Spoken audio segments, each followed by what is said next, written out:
This is a little bit of a how-to repair a broken paddleboard paddle, which is incredibly expensive. These paddles are around about £300, and this was broken by paddling the wrong way.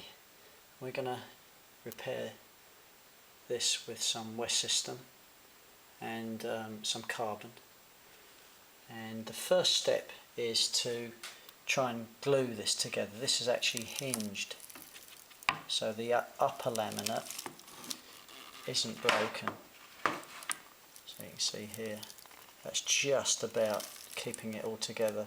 It's broken, it's not become structural anymore, so we have to repair that, but quite handily it's holding the whole thing together. So first step is we're going to get some glue into this joint to bond the foam back together. And we're just going to use some West System 105 with a 205 hardener and some silica, colloidal silica, mixed up to a nice peanut butter consistency.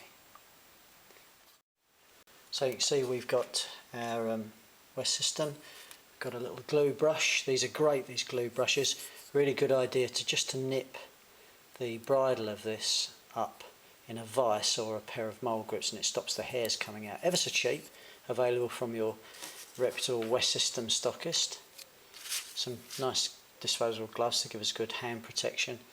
Really good West System plastic mixing stick, and of course our trusty West System mixing pot. So we're going to mix some resin and some hardener together. Just one pump of resin, one pump of hardener.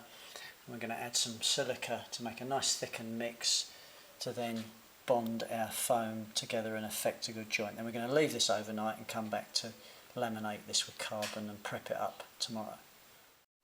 So if you look here, we've got one pump of resin, one pump of hardener in here, and we're just going to blend those together nicely.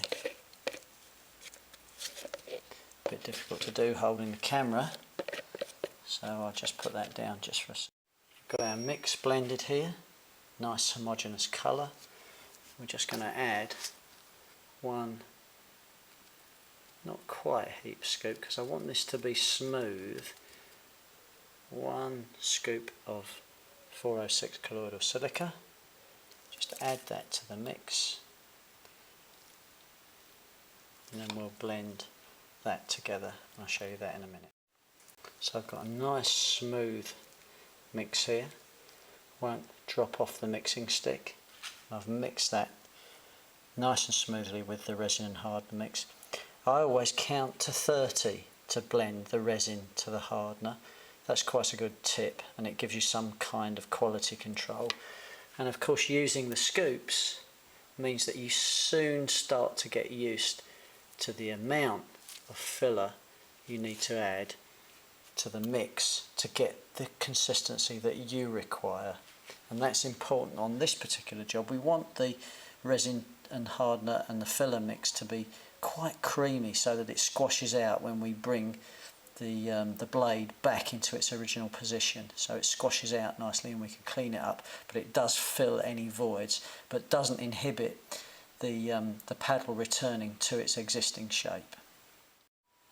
So I've managed to get all the filler into this aperture, and I'm just going to use the brush just to make sure I brush that right the way in. I don't get too many voids.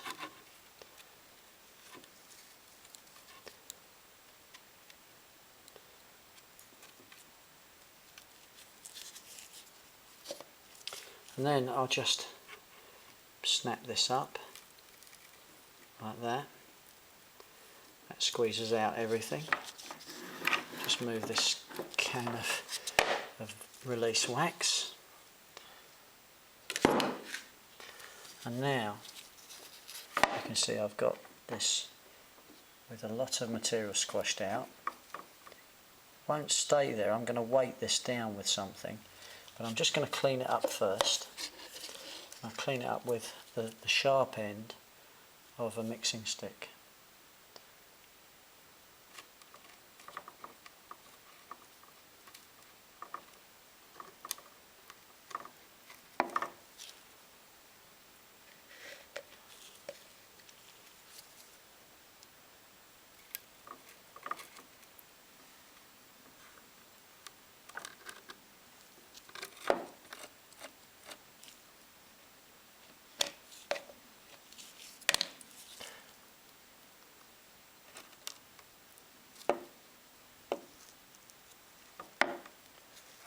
careful with carbon.